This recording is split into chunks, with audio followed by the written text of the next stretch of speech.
Hi everyone, welcome again. Right. So in this video we will talk about ZAT and what all things you need to take care of in the next one day. You mota has Saturday left, right, for ZAT examination, right? And ZAT is one of the most important examination in the entire MBA entrances area है ना। और इसके लिए no matter आपका cat में पहले क्या score आया है ना, आपका कैट में कुछ भी स्कोर आया हो आपको अभी भूल जाना है। द रीजन बीइंग कि that is completely a different game for different type of people, है ना।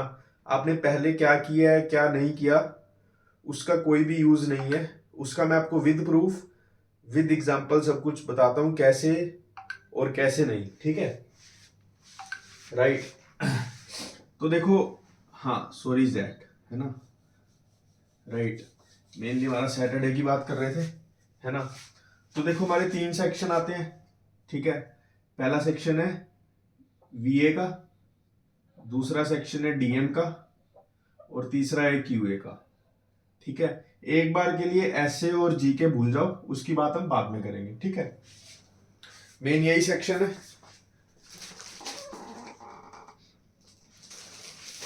राइट। अब देखो पहले बात करते हैं वीए की, राइट। मैं सिर्फ आपको डिफरेंस बताऊंगा कैट में और जेट में क्या है, ताकि आपका थोड़ा कॉन्फिडेंस बढ़ जाए, है ना।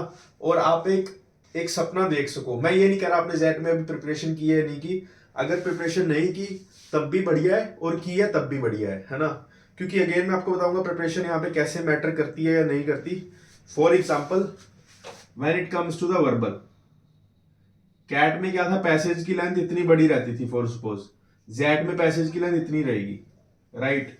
अब इसका मेन मकसद ये है कि इसमें आपको पैसेज पढ़ सकते हो आप इतना, बट आपको उसको अच्छे से पढ़ना होगा, क्योंकि इसमें क्वेश्चन में क्या है कि पहले तो 5 आंसर चॉइसेस हैं, वहां पे आपका कंफ्यूजन स्टार्ट हो जाता है, राइट। और आपने देखा होगा अगर पास्ट ईयर प्रैक्टिस किया होगा तो इसमें कंफ्यूजिंग आंसर चॉइस है, आपको जो सही लगता है जनरली वो आंसर नहीं होता, है ना। तो वीए में और वर्बल भी आता है, मतलब ग्रामर भी आता है कुछ कुछ, है ना, ग्रामर भी आता है। अब बच्चे कहते हैं इसके लिए कैसे करें, ग्रामर आएगा, है ना। ग्रामर के लिए आप कितने भी रूल पढ़ लो वहां पे कोई नया ही रूल आ जाएगा। और मेरे एक्सपीरियंस में मैंने 3 बार जेट दिया है, हमेशा कुछ नया रूल लगता है ना। बट अब वर्बल में आपको गेम कहाँ खेलना है, वर्बल में आपको इंटरप्रिटेशन पे ज्यादा फोकस करना है, राइट इंटरप्रिटेशन पे। कहने का मतलब है एक तो आपको एज्यूम नहीं करनी चीजें, अगर वो बोला नहीं है तो आपको एज्यूम नहीं करनी, क्योंकि यहाँ पे हमेशा सीआर चेक होता है, क्रिटिकल रीजनिंग चेक होती है। अगर उसने कुछ बोला नहीं है बट वो इन द रियल वर्ड वो ट्रू है, फिर भी आपको वो चीज एज्यूम नहीं करनी। जितना आपको पैराग्राफ गिवन है उसमें से ही आंसर निकलेगा, उसके अलावा आंसर नहीं निकलेगा। कई बार जैट में बहुत सिंपल आंसर होता है, कई बार बहुत कॉम्प्लेक्स होता है, that's a completely different thing, है ना। बट जितना आपको दिया है वही डाटा यूज करना है, उसी से आपको आंसर निकालना है। पहली बात तो ये, don't over assume, right. Read carefully, ठीक है, क्योंकि यहां पे आपके पास टाइम की कमी नहीं होगी, ठीक है। टाइम की कमी नहीं होगी तो रीड अच्छे से करना है क्वेश्चन को। बहुत बेसिक बातें हैं, बट एक बार आपके कान में डाल रहा हूं लास्ट डे में, है ना। कहीं भी आपको छोटी सी बात काम आ गई तो मेरे लिए बहुत बड़ी चीज हो जाएगी, है ना। Read carefully, don't assume anything, है ना। और सबसे इंपॉर्टेंट जो हर सेक्शन के लिए है वो है को आपको डाउट नहीं रखना अपने मन में। होता क्या है ना कि हम जब मान लो 5 आंसर चॉइस है, हम ना डाउट करते रहते हैं कि मान लो 1 2 3 4 5, मुझे लगेगा 5 और 4 तो होगी नहीं, 1 होगा, या फिर 2 पे जंप बैक कर गए, 3 पे कर गए, 2 पे कर गए, 1 पे कर गए। आप ऐसे 1000 बार भी करोगे, आप करेक्ट आंसर आपको पता नहीं लगेगा क्या करेक्ट आंसर है। उसके लिए आपको अपना माइंड बनाना होगा कि मैं ये कर रहा हूं, मैं इस तरीके से सोच रहा हूं। उस पर आप टाइम और दे सकते हो, आंसर चॉइस बदल सकते हो, बट कंफ्यूजन में खुद को मत लाना एग्जाम टाइम में, है ना। एग्जाम टाइम में खुद को मत लाना कंफ्यूजन में, ठीक है। बाकी मोटा मोटा वर्बल यही है, इसके अलावा कुछ ऐसे जड़ी बूटी नहीं है जो मैं बता दूंगा और आपका बहुत अच्छा स्कोर आ जाएगा, है ना। मेन यही है कि आपको फोकस रहना है ना। फिर आता है डीएम। डीएम देखो, बहुत बच्चे बोलेंगे कोई क्लैरिटी नहीं है। मैं बोलूंगा सबसे ज्यादा क्लैरिटी इसमें ही है, डीएम में सबसे ज्यादा क्लैरिटी। मैं क्यों बोल रहा हूँ, द रीजन बीइंग कि जो डीएम सेक्शन है उसमें अगर आपने पास्ट ईयर देखा होगा ना, तो वो पास्ट ईयर से ही कोई नया क्वेश्चन आएगा। बेशक आप ये पकड़ ना पाओ कि कौन से पास्ट ईयर से या कौन से क्वेश्चन से कंसेप्ट बना है नया, बट अगर आपको पास्ट ईयर की अच्छी समझ है विद करेक्ट आंसर, क्योंकि पास्ट ईयर्स के अलग अलग जगह अलग अलग आंसर्स हैं। अभी भी आप क्या कर सकते हो, मैं शायद आज लेट नाइट सेशन प्लान कर रहा हूँ डीएम का अपने पेड स्टूडेंट्स के साथ, वहां पे आप एज ए व्यूअर आ सकते हो, हम आपस में चीजें डिस्कस करेंगे। वो लाइव सेशन होगा, रिकॉर्डिंग नहीं होगी, हम आपस में चीजें डिस्कस करेंगे, है ना। उसके बाद वहां से आप कुछ लर्निंग ले सकते हो। डीएम के थोड़े से रूल लिस्ट कर सकता हूं, है ना। एक तो है कि नेवर चूज डू नथिंग, ये वाला ऑप्शन कभी नहीं चूज करना। कि मान लो उसने कोई वो जो पहले मेथड चल रहा है वो ही कर रहा है, क्योंकि आपको जब नया काम दे दिया गया है उसके बाद आपको कुछ चेंज लाना पड़ेगा, दैट इज द थिंग, है ना। बी लॉजिकल, मुझे लोग बोलते हैं एथिकल, मैंने कभी कुछ एथिक्स का नहीं देखा पूरे डीएम में, तो आपको एथिक्स वैथिक्स नहीं सोचना, बस लॉजिकल सोचना है। एक सबसे इंपॉर्टेंट चीज जो डीएम में है that is don't over assume. बहुत बच्चे ना एज्यूम करते रहते हैं कि यार अगर ये हो गया फिर उसके बाद ये हो गया, पहले ये हो गया तो ये हो गया, ये हो गया वो हो गया। वो तो आपको 1000 सिनेरियो बनाएंगे, 1000 सिनेरियो में वो दिस इफ एंड बट्स हो सकता है, बट जितना आपको दिया हुआ है आपको ओवर एज्यूम कुछ नहीं करना, ओवर थिंकिंग कुछ नहीं करनी, जितना आपको दिया है उस पर स्टिक रहना है, ठीक है। पहली बात तो ये, अब कितने अटेम्प्ट करने हैं वो भी मैं बात करूंगा, टाइम मैनेजमेंट की भी बात करूंगा, बट डीएम में मोटा मोटा यही है, ठीक है। डीएम मैंने एक आधा सेशन शायद यूट्यूब पे सोल्व किया हुआ, you can check that, right. DM का आप मेरे यूट्यूब में जाके वीडियोस में नहीं लाइव में जाओ, लाइव में मैंने डीएम सोल्व किया हुआ है बच्चों के साथ, वो देखो 2023 का डीएम सब देखो एक बार, उसमें आप देखोगे कितना स्मूथ डीएम सोल्व किया हमने, डीएम ऑफ 2023, है ना, कितना स्मूथ डीएम सोल्व किया। फिर आता है क्वांट। क्वांट मैं कहूंगा सबसे इजी जो आपकी क्वांट आती है, मोस्ट एक्सपेक्टेड जो आएगी वो सबसे इजी होगी। स्नैप, एनमेट, कैट, जितने भी एग्जाम ले लो सबसे ज्यादा इजीएस्ट स्नैप जो क्वांट है वो जेट की ही होगी 100%। अगर आपको विश्वास नहीं होता तो I would suggest you all for sure कि मेरे लाइव सेक्शन में जाओ यूट्यूब के, वहां पे 2022 एंड 2023 की दो वीडियो, एक वीडियो है, दोनों पेपर मैंने सोल्व कराए हैं फुल्ली विद डीआई। ये पूरी वीडियो जिसने देख ली उसको समझ आ जाएगा।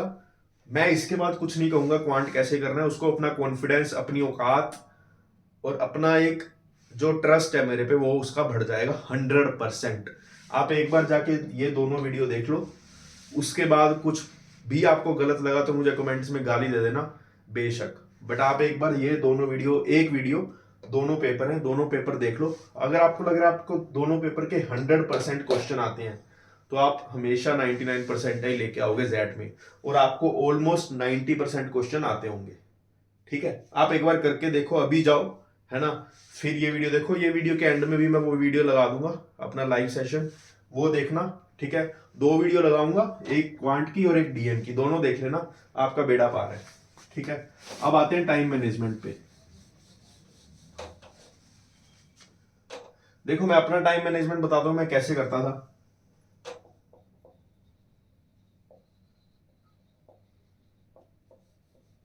ठीक है, मैं स्टार्ट हमेशा वीए से करता था, आप किसी से भी कर सकते हो। फिर मैं जाता था डीएम पे, फिर मैं जाता था क्वांट पे, राइट, ठीक है। मैं जो एक्सपेक्टेड था मेरा टाइम,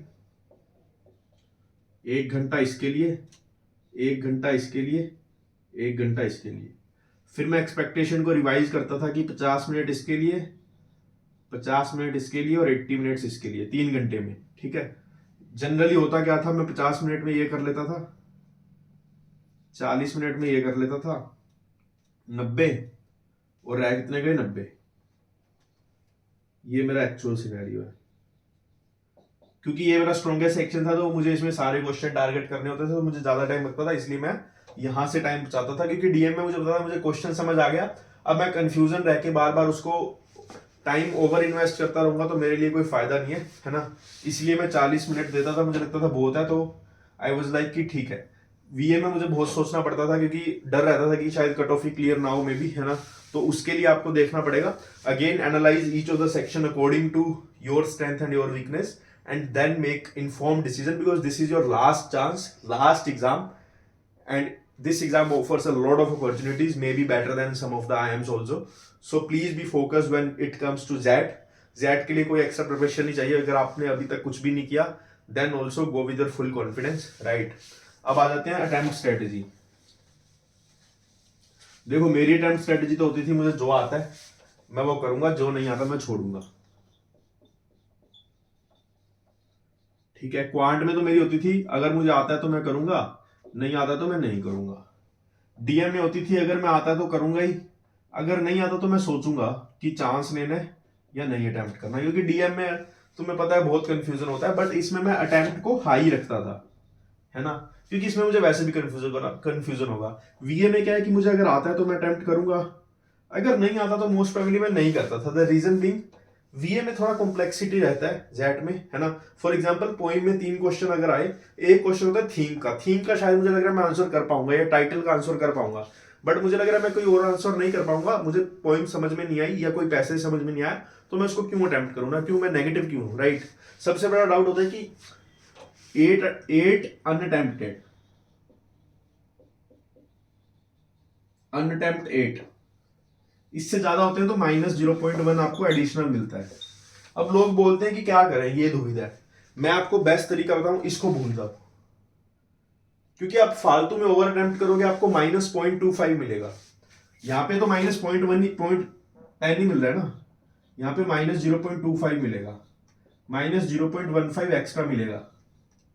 और जेट में 0.11 की भी बहुत ज्यादा वैल्यू होती है, बहुत ज्यादा, ठीक है। तो इसको भूल जाओ, ये आपको कंफ्यूजन करने के लिए किया हुआ है। अगर मुझे कोई क्वेश्चन नहीं आता मैं उसको क्यों अटेम्प्ट करूंगा, चाहे मेरा 8 अनअटेम्प्ट है 9 अनअटेम्प्ट है कुछ भी है, मैं फालतू चांस नहीं लूंगा। अगर मुझे लग रहा है मैं चांस लेना चाहिए तो मैं लूंगा, अगर मुझे लग रहा है मुझे चांस नहीं लेना चाहिए तो मैं नहीं लूंगा। मुझे अनअटेम्प्ट अटेम्प्ट के झंझट में नहीं पड़ना, ठीक है। ये हो गया। अभी भी अगर आपको कोई डाउट है तो you can always comment your doubts, ठीक है। और आज हम शायद रात को लाइव सेशन लें तो I will put it on the group, अगर होगा तो, है ना। और अब क्या है, अब हमें डिस्कस करना है एसे राइटिंग। देखो एसे राइटिंग में पहली बात तो आपको प्रोफॉर्मा बताना चाहिए,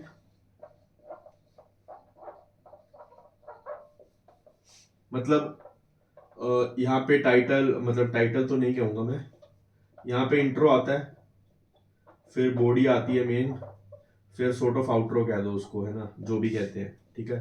मेन ये होता है, इसके बारे में थोड़ा पढ़ लेना, पेपर से 10 मिनट पहले पढ़ लेना बहुत है, ठीक है। टॉपिक शायद 3 आएंगे, हमारे टाइम 3 थे, एक बहुत कॉम्प्लेक्स होगा, एक इजी होगा, एक और इजी होगा। इसमें से आप कोई भी टॉपिक चूज कर लो, कोई फर्क नहीं है। लोग बोलते हैं कि ज्यादा इजी तो सब चूज करेंगे, ये करेंगे वो करेंगे, कोई दिक्कत नहीं है। आपकी क्लैरिटी पे मार्क्स मिलेगा, आपके कंटेंट पे मार्क्स नहीं मिलेगा, अगर मार्क्स वो देंगे, ठीक है। पैसेज बहुत लंबा या बहुत छोटा लिखो उससे फर्क नहीं पड़ता। 20 स्कूल्स में फर्क पड़ता है कि आपके जो आपने पॉइंट्स बनाए वो कितने सॉलिड है, इसलिए आप कुछ डाटा ऐड कर सकते हो उसमें, ठीक है। पर्सनल एग्जांपल या बहुत कुछ फालतू रायता मत फैलाना, कुछ कॉन्क्रीट डाटा इंडिया के बारे में या जिसके बारे में पूछे वो ऐड करो, कुछ और चीजें ऐड करो, वो बेटर रहेंगी, है ना। ये सारा हो गया। ऐसे के बारे में ज्यादा लोड नहीं लेना, आई डोंट थिंक ये आपका सिलेक्शन इतना मैटर करता है, ऐसे इतना मैटर करता है सिलेक्शन में, मुझे लग रहा है वो चेक भी नहीं करते होंगे, ठीक है। As far as a GK is concern,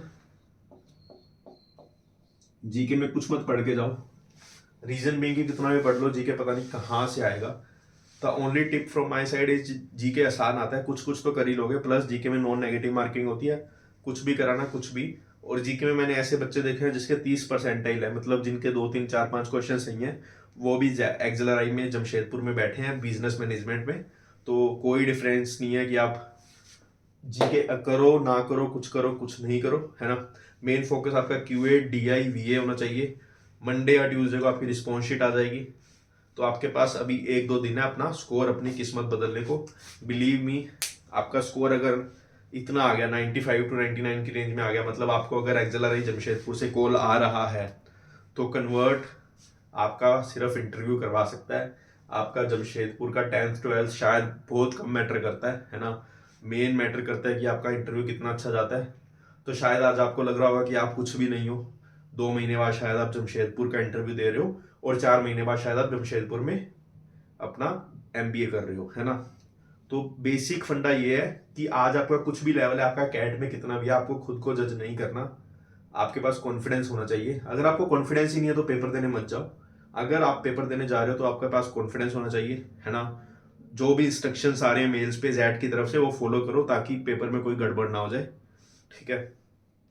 और फुल कॉन्फिडेंस के साथ पेपर दो, डर के पेपर नहीं देना, ठीक है। ये सोचो कि आप कर लोगे और आप कर लोगे। इतना ज़्यादा आसान पेपर नहीं आता, इतना ज़्यादा मुश्किल भी नहीं आता।